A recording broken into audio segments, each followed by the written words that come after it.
what you're going to see tonight is something that should be able to bring all of us together. Because we're not going to point out to some bad guy. You're going to see some pretty awful things that are taking place here. And you're going to want to blame somebody. You're going to say, well, he did it, or she did it, or they did it. Very often the people that are involved in what's going on, and what you're about to see, have no idea that they're even involved. And they're doing it just in the name of trying to do a good job. So we're going to show you that, show you how it works out. We're going to start with a program called False Choices. How Agenda 21 is transforming your community. Now this woman you see here, Betty Perry, was arrested in 2007 in Orem, Utah. I don't know if you can notice it up there. She's got this little mark on her nose. And that's where the handcuffs hit her when she was taken away in a police car, placed in a holding tank. Now the reason she was arrested was because her front lawn was, quote, dying. She didn't realize that that was an offense that could result in her going off to jail. In the earlier part of this year, 2011, Julie Bass was planting an organic garden in her front yard. Simple thing to do. Julie likes organic foods for her family. So they became quite expensive, so she decided, gee, I'll just start a little garden for myself. Seems interesting enough, innocent enough. However, she checked with the mayor first to be sure that was okay in their town. And the mayor said, well, that's fine. You can go ahead and plant a garden. We don't have a problem with that at all. She went to the town council, and they said, we don't care. That's fine. Plant your garden. Next thing you know, an enforcement code officer pulls up, and she's being hauled away and now faces 93 days in jail. What happened? The technology officer from town came in and said, that's not allowed under these new zoning ordinances that we've established through our master plan, and therefore you now face charges. She's now fighting those criminal charges. In Dade County, Florida, 1,500 people are losing their homes, and we're going to see why they're losing them and why they're having such difficulty in getting those back. And over here, 17,000 people in King County, Washington, have petitioned the county courthouse to try to win back their land rights because they've lost 65% of their land. So we're going to discuss just how can these crazy things happen. I mean, this is America, and this stuff doesn't happen here, right? Well, in order to get into this whole scheme of understanding why this is going on and how it may or may not affect you, we have to understand the value of property rights. Without property rights, we don't have freedom, we don't have liberty. They are unalienable. They are not lienable. You can't place liens against those. That was the meaning of the word. But it also means it cannot be severed. Property rights cannot be taken away from us. And our founding fathers made a specific point of that. They even went to the Constitution, and the Fifth Amendment of the Constitution said, no person shall be deprived of life, liberty, or property without due process of law, nor shall our private property be taken for the public use without just compensation. So why all this emphasis on property? Well, it's real simple. We talk about rights all the time, but after a while we begin to take those rights for granted, and we forget just what they actually mean to us. So let me put property rights in perspective. You and I and everyone else in this room are organic, living beings. We need certain things in order to survive. We need food, we need land, we need a roof over our head. We have to at least have the ability to have that completely within our control, and nobody with the ability to take it away from you. If you don't have that ability, then you're either a serf or you're on your way there. You have to at least have the opportunity, live in a nation where, you know what, I can own this and it's mine and nobody can ever get it away from me. That's why our founding fathers found property rights so very important. It's something that you were given the authority, the ability through the Constitution to own, and no one could ever take it away from you. Now that's the way we work in the United States of America. But not all countries work that way. So what I'd like to introduce you to is the United Nations Agenda 21. We're going to learn all about this tonight. And it also goes by another name, Sustainable Development. You'll find that these two terms are used interchangeably. So we're going to trace the very history of it. So to understand the documents, you have to understand the people who put those documents together. So two people are primarily responsible for this. In 1986, the United Nations requested a report be done. Actually, in 1982, they requested the report. It was finally completed in 87.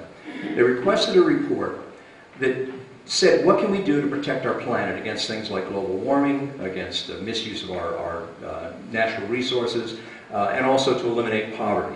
So they asked Gro Brundtland if she would head up a commission and write this report. So you have to let's understand a little bit about Gro Brundtland. Gro Brundtland was the Prime Minister of Norway 3 times in a row. She's a popular gal.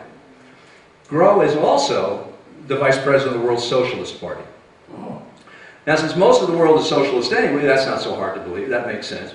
But what we might understand is what Grow believes. If you go onto the website of the World Socialist Party here in the United States, our chapter of it, here's what it says. The World Socialist Party of the United States is part of a globalist socialist movement that believes capitalism cannot meet the needs of the majority of people in the world, however progressive it might become. To meet these needs, capitalism must be replaced by socialism. Now, there's nothing wrong with this if that's what you believe in, but you need to understand, if you're going to understand where Agenda 21 came from and how this whole piece came to be put together, you need to understand the people that wrote the documents that created it. This gal thinks we need to get rid of capitalism, so that's one of her main objectives. We also have another gentleman I'd like to introduce you to named Maurice Strong. Now, Maurice is kind of an interesting guy. He was the former director of the UN Environmental Program. He's also the chairman of the World Wildlife Foundation. Now, Maurice is a cool guy to get to know. Maurice, by the time he was 25 years old, was the president of Dome Petroleum in Canada. So he was already doing very well for himself. He also purchased 200,000 acres of land over the largest freshwater aquifer in the United States, along with Adnan Khashoggi. We all remember who Adnan Khashoggi is? Yeah. Everyone heard? He was the arms deal that got in trouble a whole bunch of years back. But he was in the newspaper, I guess, probably in the 80s. He was in there most of the time. So these two got together, bought the land up, and the idea was, what we'll do is we'll just barricade the water and then release it to the southwestern United States, and we'll make a fortune for ourselves. We'll control all the water flow to all these farmers down there that need water. So it's like a real cool way to make money. Except the environmental groups the local environmental groups came in and they said, well, wait a minute, you can't do this. So they stopped him and they made him pull out of there, and they paid him a few $1 million to get lost, and he wasn't really very environmentally friendly. So, for some bizarre reason, this guy, who just got chased out by environmental groups, suddenly was called upon in 1979 to become the director of the UN Environmental Program. Why? Well, I don't know. Sometimes maybe it's who you know and not what it is that you do. As the director of the UN Environmental Program, he had a mission. And I want you to listen to this mission because you're going to hear this pop up again and again and again. We're back in 1979 now. To provide new leadership and encourage partnership in caring for the environment by inspiring, informing, and enabling nations and peoples to improve their quality of life without compromising that of future generations. It all sounds like good stuff. I want to take care of today, have a good quality of life, and I don't want to compromise the future generations. Sound good? Absolutely, sounds good to me. I'm all on board with that. So we have two players here. One was a socialist who said, I need to destroy the capitalist system. The other, who made a fortune in the capitalist system, but then moved onward and decided the environmental program was a better way. Not exactly on the up and up all the time, dealing with arms traders, doing shady deals with land and so on, and also the head of an oil company. So some of the things he did were not completely on the up and up. If you try to track Maurice down today, you can probably find him because he lives in China. Anybody remember the Oil for Food program? And the scandal that followed that? Yeah. That was Maurice. He was in the middle of it. So we're having a little bit of trouble tracking Maurice down these days. But these are the players. These are the two guys who are mostly responsible for this. A book called Our Common Future. By 1987, that book was completed. And it outlined exactly what sustainable development would look like. In fact, there's the report. I don't want you, by the way, let me preface this. I don't want you to take my word for anything that I say this evening. Everything is documented, everything's provable. Amazon.com, you can buy this book for, I don't remember, 15, 20 bucks, you can buy the book. And if you go to chapter 2 in here, it will define what sustainable development is. It is development that meets the needs of the present without compromising the ability of future generations to meet their own needs. Sound familiar? I know I just heard that just a moment ago. Yeah, that was Maurice back in 1979 at the United Nations. So that kind of, wormed its way right in here in this book in chapter 2 called Towards a Sustainable Development. Now, what this book does is it defines what mankind throughout the world, this isn't just the United States, this is every nation on earth, what mankind has to do in order to protect the planet from this new thing that was just starting, this whole global warming thing, what about then that was starting to gain popularity. To protect the planet from climate change and protect the planet from being destroyed by man. That's what this report did. So in there they said, this is what we need to do. And all this sounds good until you read the report. Because inside the report it says that poverty is a major cause and effect of global environmental problems. Well, that's kind of interesting, because what I just did is I took an environmental problem and I related it to a poverty problem. So I now combine the two. The report goes on to say that certain nations are destroying this earth more so than others. So what we need to do is we need to take the resources from those nations that are destroying the earth, and we need to transfer those to other parts of the world. So the developing nations need to take the money from the wealthier nations. And in doing so, that's going to protect the environment. Now, when you start taking wealth and redistributing, remember the president said, well, we need to spread wealth around a little bit? You probably thought what he was referring to was, from a guy who's making $300,000 a year down to a guy who's making $30,000 a year. That wasn't exactly what the whole story was. There's a larger scheme here, and that larger scheme says that we must transfer wealth out of the United States of America and more prosperous nations and into less prosperous nations if, in fact, we expect the planet to survive. Now, thank God these were just two guys, sitting in a room in the cellar of the United Nations writing this report out. Because how many people in here have ever read a United Nations report? Right, nobody reads these things anyway. So, okay, right now it's just a cockamamie idea. We're going to take the money out of America, transfer it somewhere else, and somehow that's going to save the planet. Okay, fine. It's nothing but a report. So we can all take a sigh of relief, breathe, and this whole thing's not going to bother us at all. Except for one little thing. They said what we need to have is an Earth Summit. So they did. 5 years later, in 1992, in Rio de Janeiro, they had the United Nations Conference on Environment and Development. That was called Agenda 21. That's where the name comes from. It's an agenda for the 21st century. And it was no longer two people in the basement of the United Nations in New York. All of a sudden, it was 18,000 people who showed up. And at this meeting, they codified what Agenda 21 was going to look like. So while this book talked about sustainable development,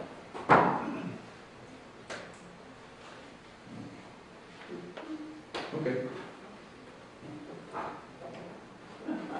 There we go. I knew it was there. It was buried in the basement of the UN. This book codified the report here. So we now have an action plan. Everybody in here heard the word Agenda 21? Have you heard it? You heard the name? Okay, this is it. This is Agenda 21. It's not a fantasy. It's not some tinfoil hat scheme. This is Agenda 21. And if you want to buy it, you can go on the United Nations website. You go to Google, hit United Nations Agenda 21, and then you can go purchase the book. Or you can download it for free on some different websites also.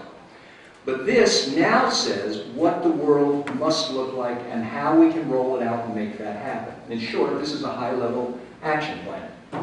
There's business people in here. So we have action plans to make things work, right? So that's what this is. This is an action plan. Well, okay, so we have a meeting.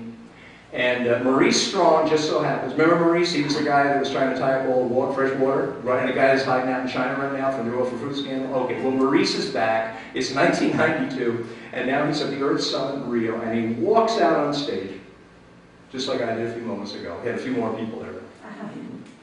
And instead of saying, well, am I wired up, or can you guys hear me? He said something a little different. These were his opening remarks.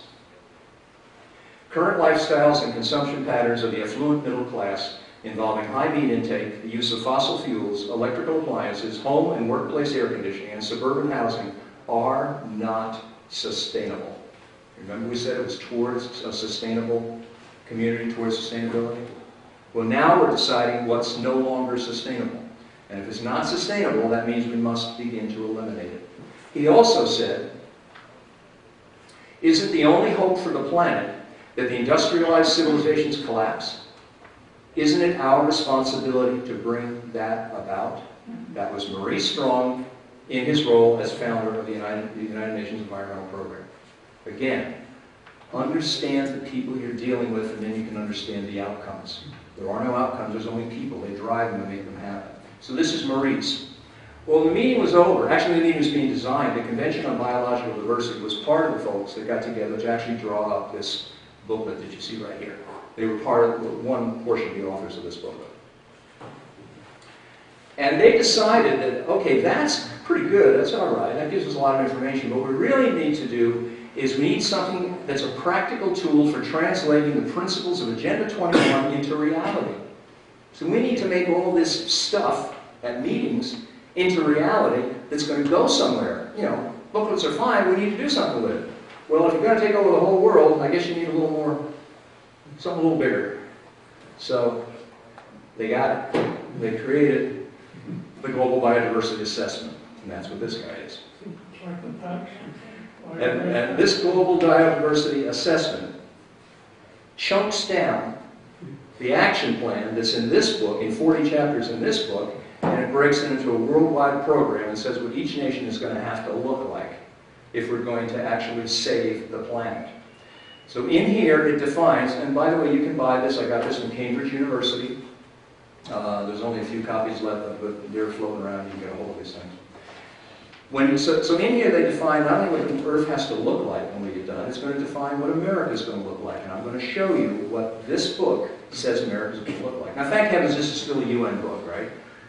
So we don't have to worry. This is still at the UN. Yeah, that's all right. So we're America. You know, nothing can happen here, so we're okay. So here we are. This is the book. But let's take a look inside this book, because in here it tells you what's not sustainable. So if it's not sustainable, what has to happen to it? It's got to go. It's got to go. It's got to be limited or eliminated. Limited or eliminated if it's not sustainable, according to this book. Well, here's what's in this book. Unsustainable activities. Do you like to ski? Well, skiing is considered unsustainable. Do you like little fish ponds in your backyard? Where you have koi and all these little guys floating around, you go out and watch them each day? Well, you're not going to be able to do that if the folks that wrote this book got their way. But they're not going to get their way because this is America. This stuff doesn't happen here, so that good. Pastures where you can graze your horses. Do you like golfing? Anybody like running golf? Well, golf courses are considered unsustainable. Asphalt, macadam, roadways, concrete are considered unsustainable. Therefore, what we have to do is begin to find ways to get rid of them. Gee, one way we put a bicycle pathway, instead of putting 4 lanes out there, just have 3, or instead of 6 lanes, bring it back down to 4, and just have maybe some open spaces and things around there, so we don't have to have quite so much macadam out there. Unsustainable human activities are dams. You're going to start noticing dams are beginning to disappear in America. I don't know if you've noticed that or not, but just check the news and start to see what's going on. For one reason or another, they're going to start going down because they're unsustainable. Bends in rivers that are human-made, that have been straightened, where there was a bend and man straightened it, that is unsustainable because it's not natural. The scales of justice in the United States of America are unsustainable. All of this comes from this book, by the way. Why are the scales of justice in America unsustainable? Sounds like we've got one of the hottest legal systems going. Well, it's real simple, because animals and plants and the earth have rights. Therefore, they need to have representation and they need to be able to sue us. And they're not able to do that quite as readily as some people would like to see. So, all I can say is thank heavens this is just a book. Basically, the way this works is that if I was a kid when I was 9, and I was in love with Amy, and so in the backyard I had a big oak tree, so I put one of those, carved those initials in there, it says John loves Amy. I don't know how Amy felt about this, but anyway, John put it on the tree in the back. Well, all of a sudden, I've disfigured that tree. I've harmed that tree. So it should have some kind of rights to be able to come back and say, well, John, you don't get to do that, so we're going to sue you, and maybe Amy along with it. I don't know, it might include her in the lawsuit. So that's unsustainable. Private property is unsustainable. Americans have too much private property, and the majority of our wealth is tied up in private property.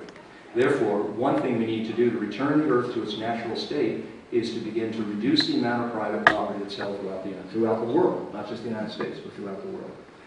Consumerism is unsustainable. Why in the world is consumerism unsustainable? Well, if I buy stuff, somebody has to make stuff. And if somebody makes that stuff, then they're running machines and they're using up natural resources to make it. So therefore, the less I buy, the safer the planet's going to be. Again, all in Global Biodiversity Assessment. And the family unit is unsustainable because we're suffering from overpopulation. You're going to find that when people come into your area, particularly planners, and they come up with this grand scheme as to what they're going to do, very often one of the reasons they come in is because overpopulation. Oh, the population is exploding.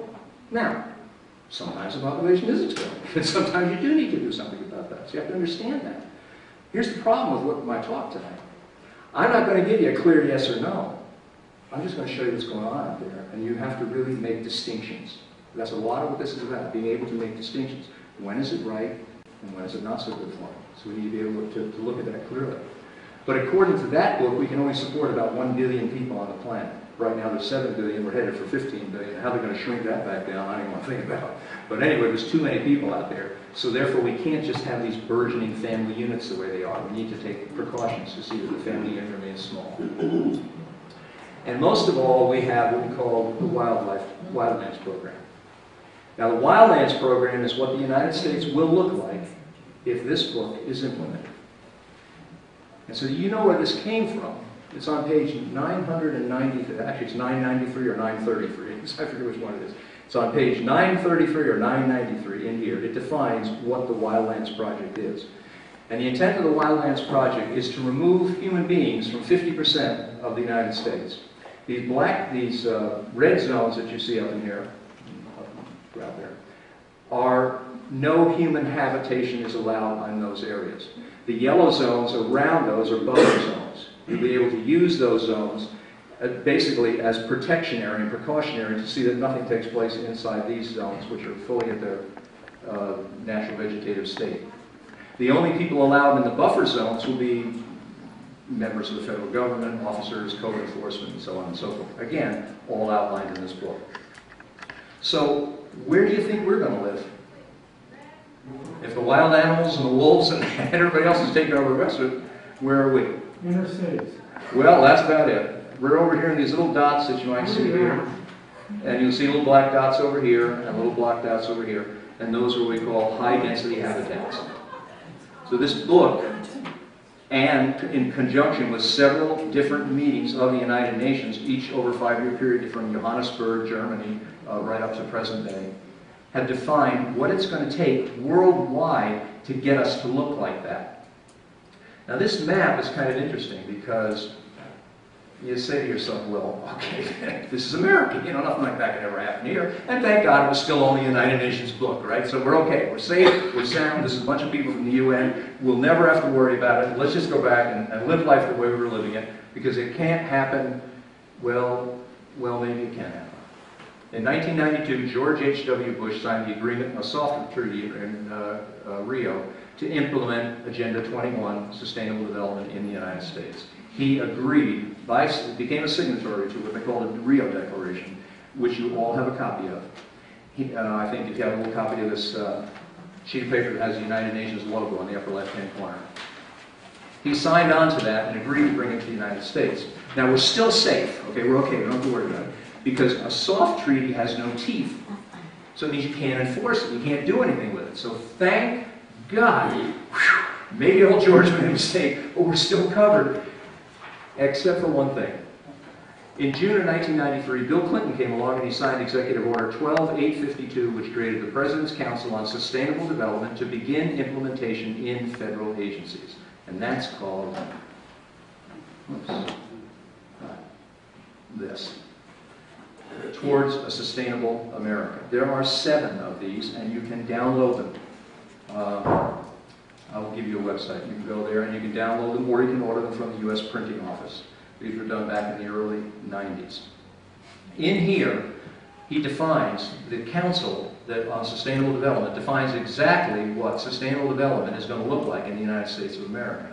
So let's just trace the breadcrumbs, like Hansel and Gretel did. We're going to follow through, make sure we get back home again. Let's understand, we had Grow and Maurice and a team of 12 other people put together a report for the UN saying how we're going to save the United States, and this came out back in 1987. This said we need to develop a sustainable world, not just America, not just America. That report was codified in the UN Agenda 21 in 1992. George Bush signed on to it and agreed to everything that's in this book, the Global Biodiversity Assessment. It didn't mean anything because it was a soft treaty and had no teeth until Bill Clinton signed it into an executive order and established the President's Council on Sustainable Development. It is now in the United States. It's here. It crossed the borders. We can no longer say this is just some scheme in the basement of the UN at the end of 42nd Street. Well, it didn't stop there, because once Bill signed the order, everybody else got on board. By 1997, the U.S. Conference of Mayors had created the Joint Center for Sustainable Communities. And why wouldn't they? If I say sustainable development, I don't think bad things, I think good things. I think I want to, recycle my garbage. I want to take care of my front lawn. I want to, build a home that's built responsibly. What could possibly be wrong with sustainable development? And the answer is, there's nothing wrong with sustainable development. What's wrong is when you take a good idea and you co-opt it with a political agenda. That's what's wrong. So we need to make those distinctions. When do I really have sustainable development, and really do I have a political agenda that calls itself sustainable development? By 2001, the National Governors Association endorsed smart growth, advancing statewide sustainable development. And in 2011, President Barack Obama signed Executive Order 13575 and created the White House Rural Communities Act, enabling implementation of sustainable development in 16% of the United States of America. Well, okay, it's still a bunch of executive orders, right?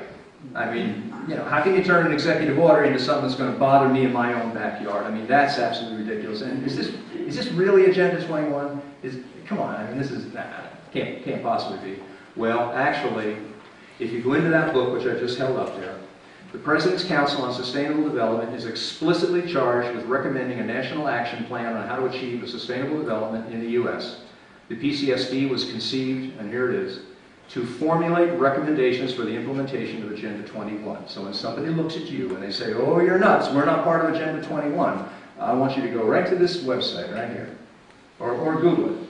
State Department submission to the 5th session of the Commission on Sustainable Development, or just State Department 5th session PCSD, that'll do it, April 1997. And you're going to find that the only reason the President's Council was formed was to implement Agenda 21. There was no other reason. Did they read? Do they what? Did they read? They do read. Yeah, they read. Now, how did this get to our backyard? Because presidents control regulatory agencies. And regulatory agencies write what? Regulations. That's what they do for a living. They sit there and they write regulations. So now we just bypassed Congress. There's nothing to vote on any longer. There's nothing that your council has to, the congressman or your senator has anything to do with, because we bypassed that whole process. When the president created an executive order, he now embedded it down in 11 of the federal agencies at that time. But he also partnered up with non-governmental organizations. And has everybody heard of non-governmental organizations? Do you know what they are? NGOs? Okay, good. There's only one that seems really solid. We'll give you a little bit more information on that. But groups like the APA here, the American Planning Association, Institute for Sustainable Communities, the Trust for Public Land, and so on. All of these principles that were put together in here and from this global biodiversity assessment, they now made their way down into these agencies. So when regulations are being drawn up by the EPA, when they're being drawn up by the Forest Service and so on, they're in compliance with the President's Council on Sustainable Development, because that's what agencies do. They're supposed to be in compliance with what the President says. He's the boss. He gets to tell them what they can do and what they're not allowed to do. So the motto of this whole Agenda 21 program is development that meets the needs of the present without compromising the ability of future generations to meet their own needs. Have you ever heard that before? Where did we hear that one before? Oh, Maurice. Maurice came out with that, and all of a sudden now it's worked its way all the way up into the Agenda 21. And Agenda 21 consists of 3 E's. These 3 E's, by the way, are defined in this book. Came right out of this book. So you can go in there and you can find what they are. First one is social equity. Social equity is when the individual gives up his personal wants for the needs of the community. We're going to tear into that a little bit more, take a closer look at it. Economic prosperity is part of the 3 E's. Free market is replaced by public-private partnerships, and there's an international transfers of wealth. We're going to talk about that a little. And then ecological integrity, where individual rights are subordinated to environmental needs. So what does all this mean to you and I? Well, laws, under social equity, laws coerce individuals to give up their personal wants for the needs of the community. Or, as Harvey Rubin there said, individual rights will have to take a back seat to the collective in the process of implementing sustainable development. Harvey Rubin is a member of ICLEI. We'll hear a little more about ICLEI in just a moment here. And get this, don't forget Harvey's picture here, because we're going to come back to Harvey again in just a minute, and you're going to meet him a little bit closer. Individual rights will have to take a back seat to the collective. What kind of talking is this? Is this, yeah, it's kind of weird. This is not American talking. This is not what we think of when we think of the United States of America and buy a little piece of property where I can, have a little stream in the backyard and raise my kids and put a little swing set for my grandchildren. But all of a sudden we've got a whole new language that's happening. And it's all in the name of this sustainable development. Economic prosperity, there's two components of economic prosperity according to Our Common Future, according to the Agenda 21 book, and according to the seven booklets that are put out by the President's Council on Sustainable Development. And a transfer of wealth simply means this. The developmental and environmental objectives of Agenda 21 will require a substantial flow of new and additional financial resources to developing nations. The Rio Declaration says equity will be achieved through implementation of the international economic order and through transfers of resources to developing countries. You get what I'm talking about here? We're going to save the planet. We're not going to save the planet by living responsibly. We're not going to save the planet by recycling. We're going to save the planet by creating a whole new social structure among the people who live there. Now, this would be wacky if it was nothing but a report written in the basement of the United Nations in 1987. But that's not what it is anymore. Now it's here in the United States of America. So when we talk about this Agenda 21 preamble, you're going to find that here in the pamphlet that paper that I just handed out, which is the front pages of this book.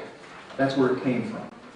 I want you to know where every bit of this comes from, because I don't want you to ever not be able to hold your head up high in any company and say, that's what this is. Because you're going to meet people who have no idea. They're up to their eyeballs in Agenda 21, and they don't know it. And they honestly, genuinely, sincerely have no idea what it is that's going on. So in that case, you need to educate. But we're going to look at a couple of these principles in just a minute. These are the principles that drive this entire system. That's called the Rio Declaration. Remember, this is what George Bush signed off on. What are public-private partnerships? Well, public-private partnerships are kind of neat. Because if you're, let's say, a benefit corporation, or if you're a corporation that works in conjunction with the government, you get certain tax breaks. You get certain limited liabilities. For instance, in California, there are housing units that are going up. And most people, I know there's builders in this room right now, they're responsible, and they know if I build a structure, I build it well because I know that at the end of the day, I'm responsible. They're going to come back to me. Besides, I'm a good businessman. I want to be able to build more businesses. I want people to come back to me. So we do a good job to take care of our customers. But some of these agreements, not all of them, some of these agreements say, you know what? The builder has no liability. So if the roof's fallen in, or this is caving in, or the sheetrock wasn't done properly, or whatever, they have absolutely no liability. They're forgiven. And that's beginning to happen in different sustainable communities across the United States. And again, I use the word distinction. It's not happening everywhere. There's really honest builders out there who want to do a good job to give the community what they want. So we need to be able to separate the two. The problem with public-private partnerships is this. The guy who's on the outside has a rough time with it. If you're not part of the PPP, then you're part of the free enterprise system. All of a sudden, you're paying the high taxes, you have the normal liabilities, you have limited access to those federal dollars, you have high competition, high cost of getting a hold of cash and money, and you often run into a struggle to survive. Ultimately, PPPs, if they grow large enough, they begin to drive out that middle-class businessman that's so essential to survival in the United States of America. That's one of the pieces that I'm here for. I'm one of those free enterprise guys in the middle who runs a small business. So I begin to see around me how these things happen. And we have ecological integrity. That was the third E. This is where individual rights are subordinated to nature. It's nature over man. In the Rio Declaration, human beings are at the center of concerns for sustainable development. They're entitled to a healthy and productive life in harmony with nature. Now, this is principle number one. I want you to look at this from a couple of standpoints. First of all, viewpoints. We're going to tear that sentence apart because I want you to understand what that thing says and the impact of that sentence. This came from this book, Agenda 21. This is the Bible of this whole movement that we've described right now through our current president, actually. But if you'll take out this little sheet of paper, you have it on your chair there. It's got the UN logo in the upper left-hand corner. But it's not blue. It's not blue. No, sir. I'm so sorry. We copied it in black and white. If you go down to principle number one, we'll read it right off the paper. This should be exactly what's up there. Human beings are at the center of concerns for sustainable development. So all of a sudden, sustainable development is a human issue. It's no longer a climactic issue. It's no longer just a planetary thing. It's no longer the planet comes and goes, the species come and go. That's not even part of the equation anymore. We're at the center of this problem. So the fact that the planet's not sustaining the way it needs to be, according to certain people's equations, it's our fault. That's number one. But number two, they, meaning us, are entitled to a healthy, productive life. Let me stop you right there. Who in the world gets to tell me what kind of life I'm entitled to? Anybody? I get to decide what kind of a life I'm entitled to. I do the best I can to do the best job, to be fair to the people around me, to try to be a good and decent human being, and live a lifestyle that's a decent one. But all of a sudden, we have someone telling us what we're entitled to and not. And then the last part of that sentence, they're entitled to a healthy, productive life in harmony with nature. So in other words, I don't even get that healthy and productive life if I'm not in harmony with nature. Now this sounds completely bizarre to most of us sitting in this room because we have a thing called the Declaration of Independence where we don't get our rights from any particular person. They come from a higher being, if that's what you believe in, or whatever power source may be yours. But we don't get that from someone else. However, remember, this all was initiated from a report to the United Nations. And the United Nations Declaration of Human Rights is a list of what you can and can't do. That's how it works. And it only makes sense that if you're going to put together a worldwide document, which is what this is not just meant for us here in the U.S. If you're going to put together a worldwide document, why not use the UN Declaration of Human Rights because it's already a worldwide organization. So that's why you see the terminology in here that you do. The problem with it is it's in direct opposition to what we as Americans see, feel, live, breathe, all the things that we've been brought up to believe in. It goes on to say that to achieve sustainable development, states, and all the United States is to the UN, just another state, neither we get capitalized. But other than that, that's all we are. States should reduce and eliminate unsustainable patterns of production and consumption. And we already know what the unsustainable patterns of production and consumption are because they're all outlined here in this report. And they didn't put this report together just to have a report sit in the basement of the United Nations and nobody look at it. Now, a lot of people never heard of Agenda 21. A lot of people never heard of the things that I'm talking about. Now I'm going to tell you why you haven't heard about it. I'm sure many people in this room heard Agenda 21 and they said, I'm not so sure about that. Well, it's no accident. One of President Clinton's advisors was a gentleman named J. Gary Lawrence. He was an advisor to the President's Council on Sustainable Development. Today, he's the urban strategist leader with Arup Consulting. If you're in the consulting field, planning, they're probably one of the biggest in the world. They're huge. They built the Sydney Opera House. They built the Tappan Zee Bridge. I mean, these guys are major, serious players. But they're also up to their necks in this thing called Agenda 21 and Smart Growth. So here's what J. Gary Lawrence wrote in a document at the bottom of here. I don't want you to take my word for it. The Future of Agenda 21 in the New Millennium. Google that, and you can download this document. If you can't find it, email me and I'll send it to you. Here's what he said. Participating in a United Nations advocated planning process would very likely bring out many who would actively work to defeat any elected official undertaking local Agenda 21. Therefore, we will call our process something else, such as comprehensive planning, growth management, or smart growth. Why? Because these are terms that we're all familiar with, we all feel safe with, we all feel comfortable with. They're things that builders and contractors and homeowners have used on a day-to-day basis for 20 years or more. And they're fine, they're safe. So why not hide behind that? And that's what they did. All of a sudden they came out with groups of terms like smart growth, smart streets, visioning processes, consensus, open spaces, walkable communities, sustainable New York, sustainable Pennsylvania, sustainable New Jersey. And on and on and on and on. Multi-use dwelling, mixed-use dwellings. I was talking to a gentleman earlier today who does a fine job, I'm sure, of mixed-use dwellings in an honorable way, and you should all be doing business with this gentleman. The reality is, though, people have co-opted this stuff. And here's why. We need to turn this, which is now considered urban sprawl. Remember it used to be suburbia? We all wanted to have maybe a little half acre or quarter of an acre or maybe 2 or 3 acres if you were zoned that way or something. We always want to have our little slice of the pie that we could call our own because that's our king, that's our little kingdom, that's our, excuse me, our castle. And they want to turn it into this, which is high density urban dwelling or mixed use dwellings. Now, there's nothing in the world wrong with this. Nothing. They're fine. I've seen some of these. They got 9-foot ceilings, granite countertops, great big kitchens. I mean, they're beautiful, absolutely stunning. There's nothing wrong with it if you want it. There's everything wrong with it if you find it. In fact, all that is a plan to get to this. So unfortunately, when you walk out of here tonight, you're going to have to think about this stuff. You're going to have to ask lots and lots of questions to find out, where are we going with this thing? Is this just part of this? Or is this something different?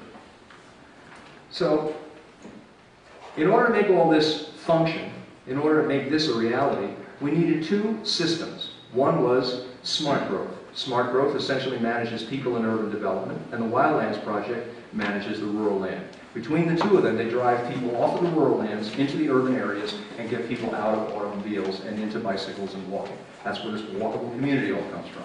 It's not just the nice idea that walking is good exercise. It's also the fact that we have another agenda here. And we're trying to fulfill this and see that this becomes a reality. So how did this now get to my backyard? We've gotten it down into every community in the United States. So how do I now take this idea that the President's Council on Sustainable Development put over here and get it into, I don't know, Stroudsburg, Pennsylvania, or Lehighton, or wherever it might be? Well, actually, that's relatively simple. Money. All we did was we allocated money from the President's Council on Sustainable Development, and we gave it to different agencies. One was HUD. HUD then contracted with groups like the American Planning Association. And the American Planning Association is not the only planning association in America, but it's the gorilla on the block. It's the biggest one. They have 100,000 members. They have 11,000 designated planners around the United States. And essentially all they did was they put together a boilerplate program that implemented Sustainable America throughout the United States of America. And this is what the boilerplate program looks like. So when a planner comes into your area, and he's from the American Planning Association, or she is from American Planning Association, this is where all that fancy planning comes from. You think you're going to visioning meetings and you're coming up with this really neat idea that's just meant for our community. And while there may be a few little modifications here or there, essentially these are all boilerplate. No matter what the plan is, no matter what community you live in, they're all the same as if it's part of the Sustainable Development Program. But one of these wasn't enough. You still see the screen out there? Okay. So one of these wasn't enough. So we came out with two of them. So this is the second. So there's 1,500 pages of boilerplate. So it doesn't matter where you live, whether you live in Tucson, Arizona, whether you live in Syracuse, New York, whether you live in Santa Cruz, New Mexico, or whether you live in Stockholm, Sweden. The plans are essentially all identical. They're all based on what came out of here, which is driven by what came out of here.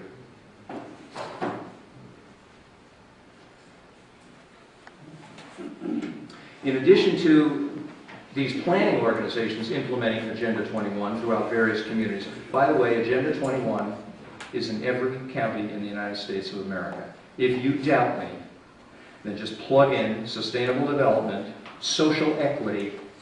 Let's separate sustainable development, the kind you and I think of, which is healthy, from social equity, the UN thing, and your county, and see what pops up. You're going to find it in there.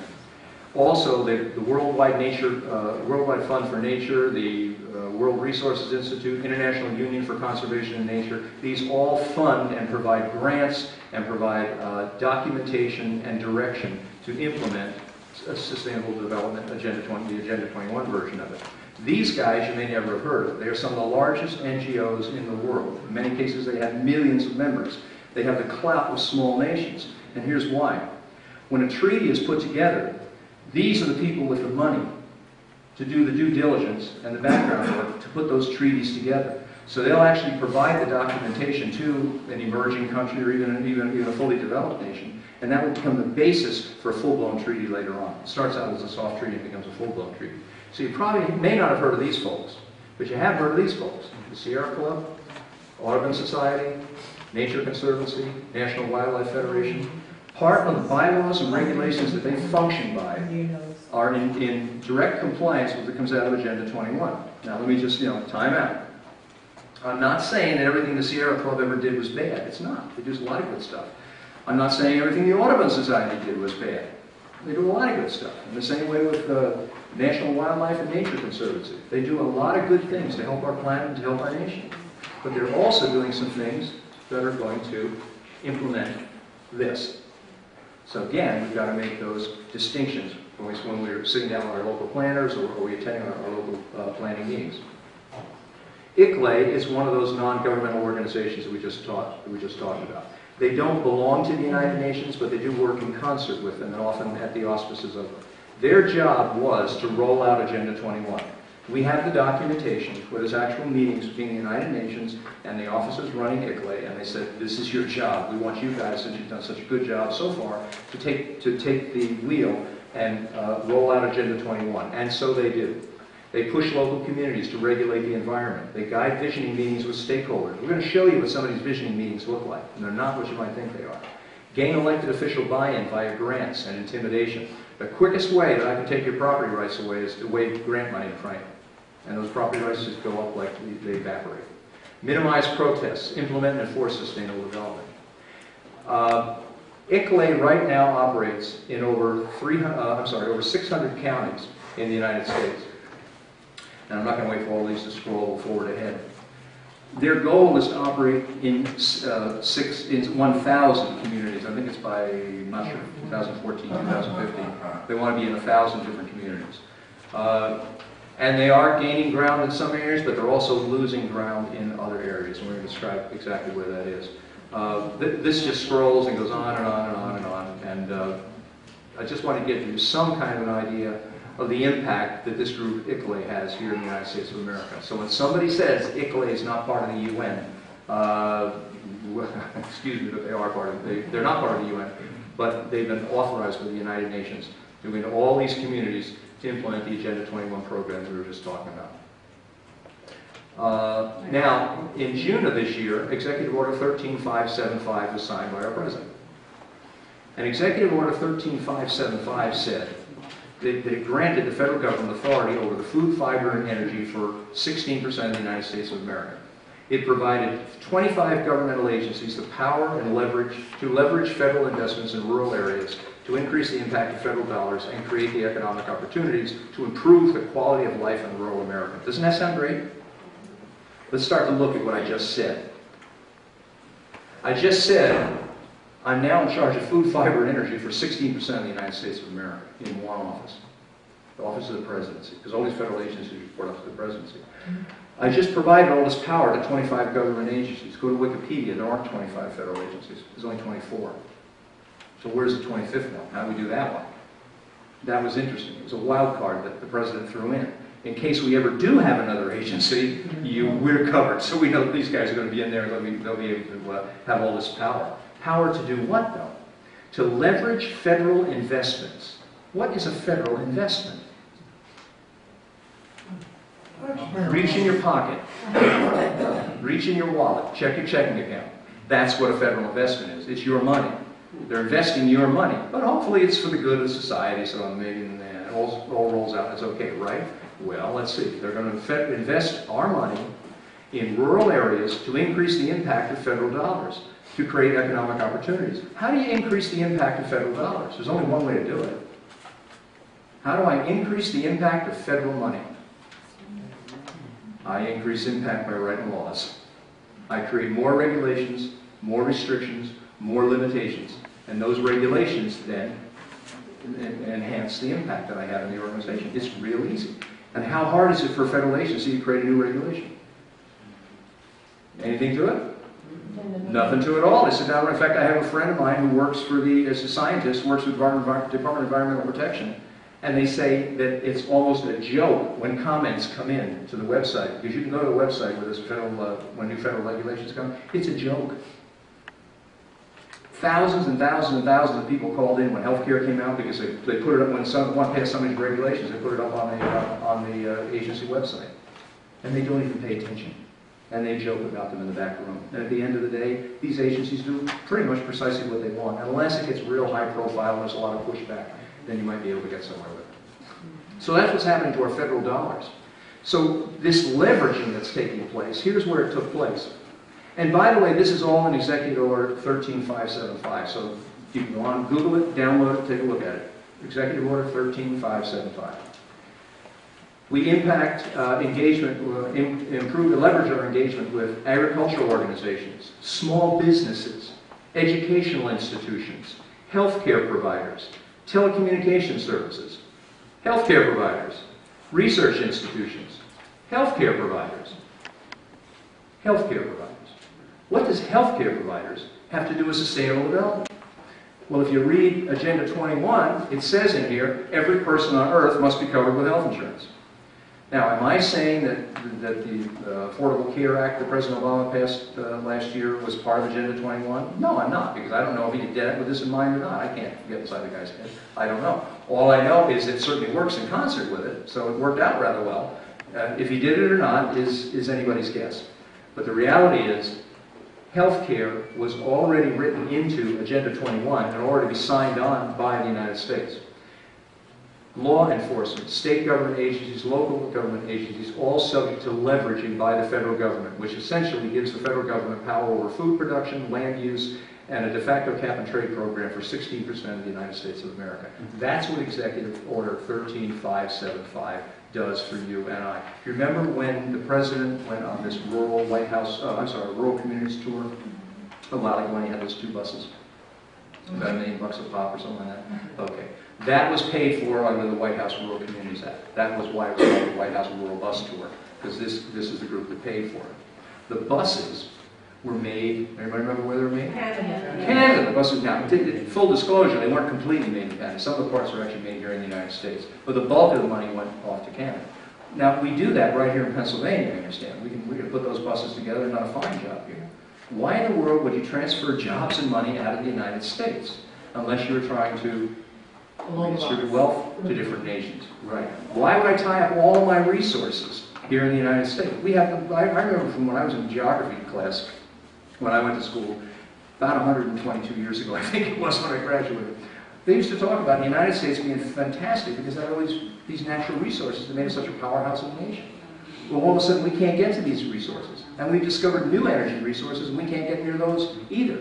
But we will give loan guarantees to Brazil so that they can go out and build the same deep water rig that we're concerned about and then sink the thing in the Gulf of Mexico and begin drilling for oil there with our money guaranteeing the loans to make that happen. And then go to that country and say, we want to be your best customer. See how the money goes? Okay, maybe that's not what it's all about, but it sure does fit the formula. 19 days after that executive order was signed by the president, leading figures from the Obama administration, cabinet agencies, U.S. Congress, major corporations, nonprofits, and civil society organizations all met in New York with members of ICLEI. ICLEI's job, according to the UN, was to roll out Agenda 21. So they all had a nice lunch, I guess, after they signed off on the deal. Now, here's what you need to be concerned about on a local level, is how this stuff gets into my community. And again, I want to differentiate again. I'm not saying that every ounce of planning that takes place in the country is bad planning. I'm not.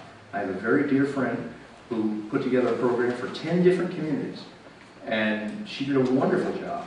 And they have open spaces there. They've got certain historic preservations on some buildings. They have water issues that they cleared up. And they're now sustainable through the year 2030. Nobody lost anything.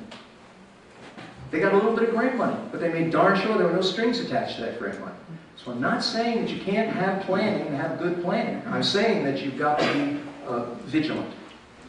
Now, what will happen is, in this Agenda 21 version of Sustainable Development, which is all over the place, a planner or a group member from ICLEI or NGO or maybe from the American Planning Association will approach certain stakeholders in your community. And a stakeholder is not necessarily somebody who lives in the community. It's a like-minded individual who agrees with what the planner wants. And they come in with a crisis. It's always a crisis. And generally the crisis is overpopulation, overcrowding, water challenges, too much farmland, too little farmland. You're not going to be able to supply the food for the people in the area. There's like 4 or 5 key crises. And when these guys come in, they are always the same. We've got one community that we're working with. They came in, this up in Massachusetts. And they said, well, we've got an overpopulation problem, and if this thing keeps going the way it is, by the year 2030, you're going to have, exploding here. Therefore, we've got to begin to redivide the property here and change the way your standard your living is going. Well, the only problem was the population up there has been shrinking. People are moving away, from that county, not into the county. There's absolutely nothing to base this on. I've got another county in New Jersey we went down to. There's this transportation report that was done. And based on the transportation report, all kinds of plans are being rolled out that this county has to do. And son of a gun, they're all the same. Mixed-use dwellings, walkable communities, bike paths, open spaces. Everything is exactly identical to what's in these booklets over here. The only problem is it's all based on a transportation plan that nobody can get their hands on. Now the state's supposed to release, in New Jersey, they're supposed to release these. The law says you have to have access to these. So we're trying to get them, but we are fighting a heck of a fight to get a hold to see where this documentation came from. Again, I'm not saying all documentation is bad. It's not. I'm not saying all surveys are bad. It's not. I'm saying there are certain places that are becoming overpopulated. There are. But you need to do your homework and differentiate. Well, once they come into a community with this so-called crisis, and they meet with the stakeholders, they will then send out a survey. And I'm going to show you what these surveys look like. The survey is a stacked deck. You can't win with this thing. Then the stakeholders are invited to a visioning meeting, and finally they begin to implement the program. So let's back up here. I have stakeholders coming in, so let's take a look at what that looks like. I start with a survey. I don't know if you can see that up there or not. This is from Carver, Massachusetts. And this survey went on for about 20 pages with a bunch of questions. But every one of the questions was loaded. For instance, number one, how important is the rural character of Carver? Well, what are you going to say? It's not. I don't care about the rural character of Carver. So you're going to say, well, yeah, sure. Or number two, which of the following do you feel, and we're talking about farmland, land for outdoor use, areas of historical worth, areas for passive outdoor recreation. Essentially, if you read A through M, I just took up your whole community. There's nothing left. So which of these following do you feel should be protected or acquired? I'm giving you a big choice here. Do you want me to protect your land, or do you want me to take it away from you? Which would you like? I'll be more than happy to do either one. So these things are a stacked deck that you can't win. If you ignore the thing and you throw it away, then you're not part of the process. If you fill it out, more than likely you're providing a lot, some, or a little of impetus to move the program forward. And the program is always the one that's designed by the visionary, the planners that come into your organization. And then, of course, when you get done, out come these great-looking graphs that end up popping up in the local newspaper. And, oh, you know, in this case, 79% want access to rivers and ponds. Well, that might be right for your backyard, but hey, 79% of the community says they want it. Farmland and agricultural land, 68.48%. What's a little conservation easement? Conservation easements are fine as long as you understand what the downside is. The guy who owns the conservation easement can take over your property, and then the conservation easement goes away, and he's got the whole thing in his hand. Also, third parties can come in with as a conservation easement, and they get to review that property from time to time and report back. And there's always money to buy out your property to reduce the value once you grab that $200,000 or $400,000 up front that you thought so handy. So we need to understand all sides of these things. Areas for outdoor education, 61.41%. Well, in this survey, you notice 318 people responded. So this entire program being put together for Carver up here is based on these 318 people, what they had to say. But how many people live in Carver? Anybody see that one? 9,000. Over 9,000 people live there. 300 responded. You're talking decisions being made by 3% of the people who are actually involved in this program. Now, 3% of the population is fine if you're doing a poll to see who's going to be president next time out. But it's not all right when you talk about taking away people's property and they have no idea whether they're in the game, they're out of the game, whether it's something they want or perhaps don't want. And this isn't unusual. It's more commonplace. We're going to jump over here to Copiague, which is a lovely little town on the South Shore of Long Island. And we're going to discuss the visioning process. Now, visioning processes the world over are the same. I'm in business. Is there anybody held a visioning session in your business? You ever done? Yeah, planning and visioning. And the rules for planning, or basically for visioning, are all the same. Everybody gets a voice. Don't talk over your partner over there. You want to hear what everyone has to say. There are no bad ideas. We just want to hear whatever ideas you have to offer. So that's kind of how visioning goals go. Okay, but not this time out. Take a look at the visioning goals here. Ensure community participation and voice. That's just dandy. That's fine. Revitalize downtown as a mixed-use transit-oriented district. Excuse me? Is that a goal, or is that the end result? This isn't part of the visioning process. These are people that came to the table with exactly what they wanted done, because they took this information off of one of the surveys that they did. So the survey, and wait till you see how many people were in the survey, decided that we want to explore redevelopment potential for industrial areas around the train station, strengthen economic opportunities in the downtown area. We're no longer going along with the will of the people. We're now completely in bed with the will of the planners who decided what to do. And here's where this stuff came from, so we understand. The most important partner in this process is you. And that's as it should be. And I love the way they put you. Big capital letters are you. You are the most important person here. So who participated in this process? Who participated? Over 300 people participated throughout this whole process. Well, that's pretty good. I don't know, there's maybe 50 people or so in this room, so 300 would be a huge room, so 300 people participating, that's pretty darn good. This was a healthy mix of people who live in the study area and those that use it for other purposes, but live in surrounding communities. So what am I saying? Those 300 people didn't even all come from Copiague. They come from the surrounding communities. But hey, that's all right. They get a little bit of a say, I guess, right? Even though it's not their property, they have something to say about it. The problem is, do you know how many people live in Copiague, Long Island? I just looked this up. 20,000. 18, you're close. 18,000 people left there. Now, my math isn't all that great, but if there's 18,000 people and 300 people participated, you're talking about maybe 1.5% of the total population was involved in what took place down here. So people are not engaged. Now, whose fault is that? Is that the planner's fault? Is it the individual's fault? I don't know. We have to take it upon ourselves to become more involved in the things that are taking place. But this plan down here, very few people were ever involved in it, though ultimately when it's done, it affects virtually everyone. Now, there are certain things we need to look out for when we go into these books and when planners come into your community. And one is called the precautionary principle. Now let me explain what the precautionary principle is. It's pretty much standard in most planning. It says that where threats of serious or irreversible harm to people or nature exist, anticipatory action will be taken to prevent damages to human and environmental health, even when full scientific certainty about cause and effect is not available, with the intent of safeguarding the quality of life for current and future generations. I don't need to be able to prove to you that there's a problem. I just have to be able to suspect that there's one, and that gives me the authority to begin to redesign your locality's master plan. And if I can't do that, I'll go and I get the regulations changed in the organization throughout your community, and I'll get around it that way. Now let's look at this precautionary principle a little more, because this is how those farmers, those people I just mentioned down in Dade County, Florida, all those people looking for their land back, this is how they lost it. Now, if you go to this paper that you have, the UN paper that you have, and go to principle number 15, it's on the second page near the bottom.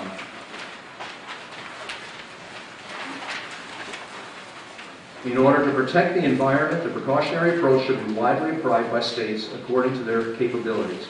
Where there are threats of serious or irreversible damage, lack of full scientific certainty shall not be used as a reason for postponing cost-effective measures to prevent environmental degradation. What happened in Dade, Miami County, Florida, in that area that I showed you in the very beginning, was the local Department of Environmental Management came in and said, this is a wetland, and therefore you guys are going to have to move, we'll give you a certain amount of money for it, and they offered like 30 cents on the dollar. The people didn't want to do 30 cents on the dollar, so they called in the Army Corps of Engineers. The Army Corps of Engineers said, there's no wetland here. You have no problem at all. There's absolutely no scientific proof that this is a wetland. So what happened? Durham went out and they pulled out the precautionary principle. And they said, we don't have to be able to prove it. That is happening throughout the United States of America. It's not happening everywhere. It's not happening in every community. It's not every single plan. But it's out there enough that you need to understand what's happening to protect your own rights. Fishing from North Carolina to the Keys has some of the best red snapper fishing anywhere. In fact, there's a joke among the local fishermen. There's so many red snappers out there, you dive in the water and they catch you. 70% of our fleet is at dry dock down there. Why? Because the EPA won't allow them to fish there. Why? Because they said that there's a shortage based on not science, not numbers, but precautionary principle and consensus among certain parties, certain environmental groups. Consensus, that's going to pop up again too. Well, if you think the precautionary principle is troubling, wait till you see the amortization of non-conforming uses. The amortization of non-conforming uses is in Chapter 8 of whatever Volume 2 is here, of those two books.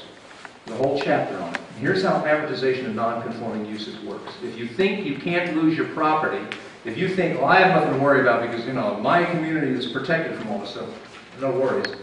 Try this. But for homeowners who live in a community that adopts the guidebook's vision, that's the guidebook they're talking about. Growing Smart Legislative Guidebook. The APA, American Planning Association, amortization proposal means the extinguishing over time of their right to occupy their houses and without just compensation for loss of that property.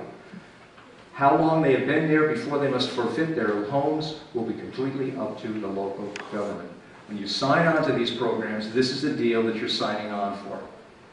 Now, there are ways to get out of this, so I'll explain some of this. But you have to understand this is real. Now, that's like a Chinese menu. Remember I said these were templates? So it doesn't mean that everything that's in here is bad. It doesn't mean that everything in here is going to be in your community. It's not.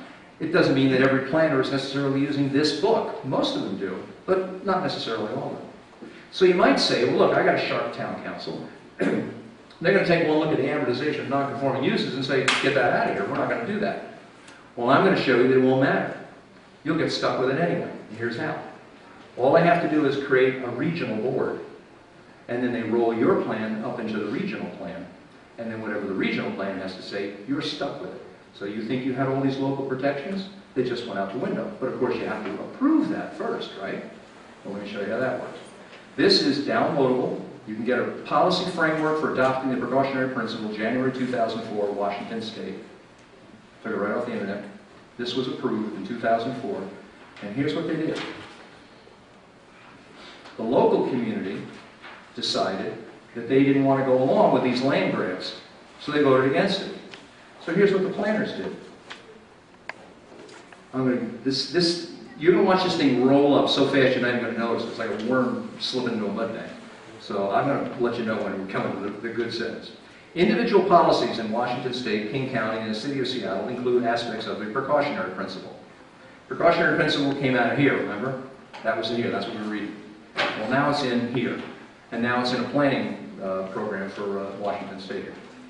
Here's the sentence. However, adopting our recommended amendment within city and community comprehensive plans would provide a more comprehensive and unified approach to decision-making in local government, an approach which is based on the values held by Seattle and King County and recognize the importance of all communities. That was it. That's the sentence that did it. They signed on to this, and all of a sudden, 17,000 people didn't know what hit them. That's why those people were in that picture, in that news clipping that I had, marching down the county clerk's office with petitions, which were not successful in trying to get their property back again. That's the precautionary, that's the amortization of non-conforming uses. Again, does that mean that all regional groups are not good? No, it doesn't. I have a very dear friend of mine who heads a regional group up in Pennsylvania, not far from here. He's a wonderful guy. He would never want something like this to happen. But it does mean that as citizens, we have to be alert to what's going on around us. This is the 17,000 people. The ordinance 15053 created the 6510 rule. And what the 6510 rule said was on 65% of your property, if you own 5 acres of land or more, you could not build, you could not do anything other than leave that land in its natural vegetative state. So what happens to my property if I give up 65% of it to somebody else? I don't own it anymore. Let's suppose my son or my daughter comes to me and says, hey Dad, things are going kind of rough right now financially, could we move in with you?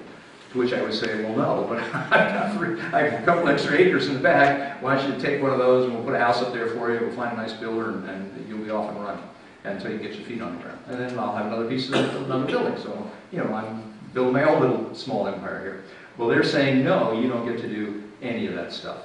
Suppose I want to put a swing set back there for my grandchildren when they come over, a swimming pool. I don't get to do that. And the 10% means that 10% of their land can only have the impervious structures on it, the driveway, the building, and so on and so forth. That's all they can actually build on. These people didn't realize this is what was happening to the property, and that's why they were screaming. Now, their property values are starting to drop. In some cases, they've gone up. Full disclosure, some of them have actually gone up. Others have gone down. But over time, what happens is they tend to go up, and then they begin to drop, and they tend to drop down, because those urban areas across the way are where all the building is going on, and that's where all the money is being made, and that's where all the value is being extended. And that comes from trading off of development rights. There's several ways that properties are confiscated through this scheme. One of them is through conservation easements or trading in development rights. A conservation easement, very often, a whole group will go into a farmland and say, well, you know, we've done surveys here, And we find that it's cheaper to have farmland because you don't have to have all those support, the community support and utilities and so on out there. So all those community services aren't necessary. So it's a lot cheaper to have farms, and you're able to raise fresh fruits and vegetables, and you can feed the community. So you don't want to have builders coming in here. So here's what we'll do. We're going to buy up your development rights on your property. And we're going to establish that we'll give you all this money. You may have a property that's worth $2 million, $3 million. Of all the rights that you have, we're just going to take this one little one, the development rights, away and tell you what you have to do with that. And in turn, we'll give you, I don't know, $500,000. So the guy's saying, wow, this is great, but you get to keep the property. Now here's what the guy just did that he doesn't realize. He does get to keep the property. And he does have $500,000 in his pocket, which is nothing to complain about. So it all looks good. But what happens is he has now these best practices that are put in place by federal agencies. And the best practices keep getting ratcheted up and up and up. And pretty soon, it's no longer profitable to farm that little piece of land. So now what do? Well, now I go to the guy who's sold the land and I say, well, you know, I can't afford to do this any longer. Maybe you can help me out. Sure, I'll be happy to buy the land from you. So they buy the land from you at a reduced sale value, and once they buy the land, guess what? The conservation easement disappears, because you can't own the land and have a conservation easement at the same time. Now they can do with it whatever they want. And yes, this is happening across the United States in different communities. In Kings County, Washington, 141,000 acres was lost of homeowners. Homeowners' development rights were lost on 141,000 acres. 2,400 potential dwelling units were moved into urban areas. When you get involved with these community programs through this Agenda 21 program, everything is predetermined. You think your visioning is yours. You think these ideas are yours. You think there's a consensus among the community. But in fact, that consensus has already been predetermined. Over in New Jersey, this is going, a great example of this is a group called Sustainable New Jersey. Now, we've met with these people. And they've sworn up and down we have nothing to do with UN Agenda 21. We have nothing to do with the sustainable development that you're talking about. No, we're pure is the term they love to use. Except that, if you look down here, oops, sorry. Look down here, I don't know if you can see it from there. Their program encompasses the three equal interrelated components of sustainability. Prosperity, which is economic prosperity. Planet practice, which was the environment. And people embrace social equity. So equity, environment, and the economy. The three E's are right there in their program. That's Sustainable Jersey. But it doesn't just stop there. Sustainable Jersey in practically every town over in New Jersey.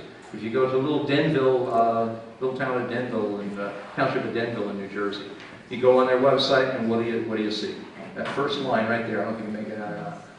The township of Denville has been certified as a sustainable community by Sustainable New Jersey. And what is sustainable development? Well, right there it is. Social equity, environment, and the economy, exactly as we took it out of the, exactly as we took it out of the original report for the UN. The UN 3Es are now in every single state in the United States of America. What's sustainable development? Go to the township of Denville, and again we see meeting the needs of the present without compromising the ability of future generations to meet their own needs is one of the most popularly defined definitions of sustainability. It takes its root in the 1987 United Nations Property Commission. Yes, these are all interrelated. Yes, these communities are involved in Agenda 21. Dade County, Florida, we talked about the 1,500 people. You might say, well, why don't they go to court to try to help themselves? Well, they can't go to court because, remember this guy's picture? Remember we saw Harvey? He was the guy that said in developing sustainable development, the needs of the individual are going to have to take a backseat to the needs of the collective. That was Harvey. Well, he's also the clerk of the court. So there's no way these people in Dade County, Florida are going to get any relief by going through the legal system. He also sits on the advisory board to the ICLAI. This is also influencing our children. Now we got 15 minutes to wrap this up. Influencing our children. The goal of the United Nations Decade for of Education for Sustainable Development, for which UNESCO is the lead agency, is to integrate the principles, values, and practices of sustainable development in all aspects of education and learning. Now understand what we said here. Sustainable development, the Agenda 21 version, has made its way into our communities in two methods. One is through development and through planning in the local community, and the other is through the education system. If we can change the minds of children and get them to think more placidly, get them to go along with things, it'll be an awful lot easier to implement this stuff which is anti-rights. So, the educational effort will encourage changes in behavior that create a more sustainable future. Now, how many people in this room sent your children to school to have their behavior changed? Any of you? I don't think so. I want them to learn the 3 R's, reading, writing, and arithmetic. But instead, we're talking about changing people's behavior. And that's exactly what these programs do. The UN Decade of Education for Sustainable Development,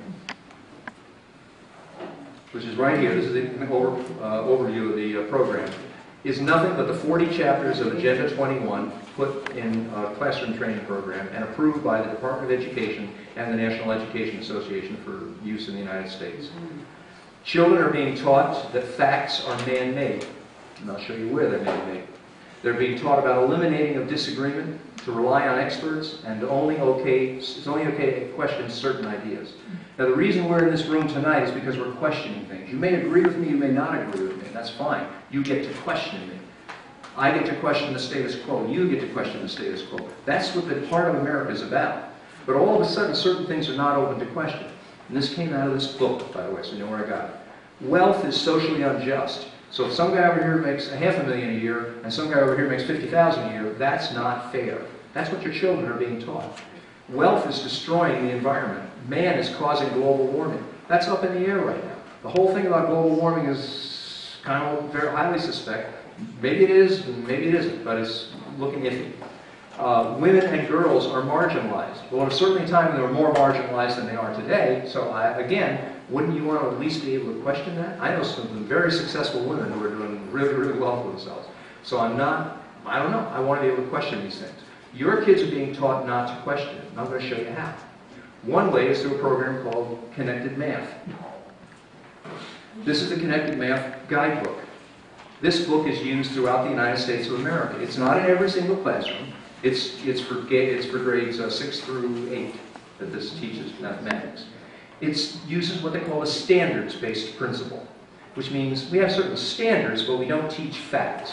In fact, because this curriculum does not emphasize the arithmetic computation done by hand, some Connected Math Project students may not do well on tests assessing computational skills. In other words, I'm going to go through math and I don't know how to compute? Well, that's what they're being taught, and that comes right out of the teacher's manual. We believe such a trade-off in favor of CMP is very much to the student's advantage in the world of work. But if you think that's troubling, read what's on page 17. Standard 3. I'll take it right out of the book. Page 17. Through discussing problems and their solutions, students learn to reason. They learn that mathematics is man-made, that it is arbitrary, and good solutions are arrived at by consensus among those who are considered expert. So we no longer can just say that, hey, 3 times 3 is, well, we don't know. Because it's a consensus. Your children are being taught consensus. More and more through society, you're going to hear this term consensus pop up. Have you heard about the idea that there's a consensus that there's man-made global warming? Yes. There is no such thing in science. As I said, my friend is a scientist. They don't do consensus. They do facts, and you either prove them or you disprove them. And if you prove them, then you go on to become a hypothesis. And if that sticks, then it becomes a theory one day. Did you ever hear of the hypothesis of anthropogenic global warming? There was no such thing. It just became a theory overnight, and suddenly it had the same status as a theory of relativity. How did that happen? It happened through the notion that consensus was okay, and we put it everywhere. And that's what your children are being taught in school. Consensus. Math is arbitrary. Now, there are people fighting back trying to get this out of the school system. In Texas, they got it out of a few of the school districts. But there's a lot of controversy over this. There are reports out that say that this is, quote, an exemplary system. Guess where they come from? The Department of Education. That's who says it's an exemplary system. And the way they get it into the school system is through grants. They give grant money for training, and the schools suck up the grant money, and they're stuck with the program. Influencing our children. Now, you might think that all this is just a bad mistake, like new math, and maybe we're just, we tried to teach our kids the right things, so we did a good job, we kind of messed up. Well, I'm going to show you that that's not the case at all. What you're seeing here is intentional. And I got this right out of here, Education for Sustainable Development Toolkit, written by Rosalind McEwen. She's one of those experts. And here's what Rosalind had to say. Generally, more highly educated people who have higher incomes consume more resources than poorly educated people who tend to have lower incomes. In this case, more education increases the threat to sustainability. You get the connection? You think this is an accident? It's not. Nobody spends, to the best of my knowledge, spends more money on education than we do per child in the United States of America. And yet our grades keep dropping and dropping and dropping and dropping. And part of the reason is because of exactly what you see in this booklet. If the kids are highly educated, they consume more, and that's going to be bad for the planet. Therefore, we only want them to know so much, and consensus is easy. If I get a kid that's been drilled consensus in his head, then he becomes very compliant. Communities are pushing back. Carroll County, Maryland had an Office of Sustainability. They dissolved the thing. Las Cruces, New Mexico, Carver, Massachusetts, all of these are towns. The state of Florida just outlawed smart growth throughout the whole state. That didn't stop all development, but it woke a lot of people up. Virginia is pushing back. Spartanburg, South Carolina. Carroll County, Maryland, we just mentioned. Edmonds, Oklahoma dropped out of ICLAID. Montgomery County, Pennsylvania dropped out. Oklahoma City dropped out. 14 communities across the country now have dropped out of this ICLAID program, so we've had enough of it. I'm on time now. The Wisconsin legislature introduced bills enabling local governments to repeal comprehensive plans. What I'm saying is not mystical, it's not tinfoil hat, it's not imaginary, it's not some conspiracy thing. This is happening. 2 bills have passed are in the legislature right now to try to return property rights back that have come in when community planners come in and alter those master plans so that people win their property back again. And in Bonner County, Idaho, we're working very closely with the people out there. They've established a property rights council to protect private property rights from governmental activity. Governments are coming, bypassing your local community, bypassing your local town laws, bypassing your local ordinances, and money is coming right down from HUD. And when you accept that HUD money, there's a 66-page document under NOFA, Notice of Funds. It is now 8:35 and the library will close promptly at 9 p.m. Go to page 11 in that document and it will tell you exactly what your community is going to look like, whether you want it or not, if you took that money. And here's what you can do. Learn more, Google the stuff that I put up here. I want you to check out open spaces. When people say it's overpopulated, find out why. Ask for definitions of social and economic justice. Write out what your concerns are, get them to your town. Check with your representatives, find out their names and educate those people. Demand political candidates take a stand on this sustainable development stuff, this version of sustainable development. Remember, we're not against sustainable development, we're against this version of it. Recruit your neighbors and your friends to get involved. And in conclusion, our local communities are now in peril because a small group seeks to convince us that unless we surrender our property and our freedoms, unless we subsume our individual rights to the good of the community, the planet will not survive. Yet this is a false choice. For over 200 years, Americans have protected our planet, our nation, and our liberties. As communities, we can pull together to create our own plans to improve the environment, without the control of international groups and the seductive lure of easy federal grants. Working together, we can save our environment and keep our rights and freedoms. That is the real choice. Thank you, ladies and gentlemen.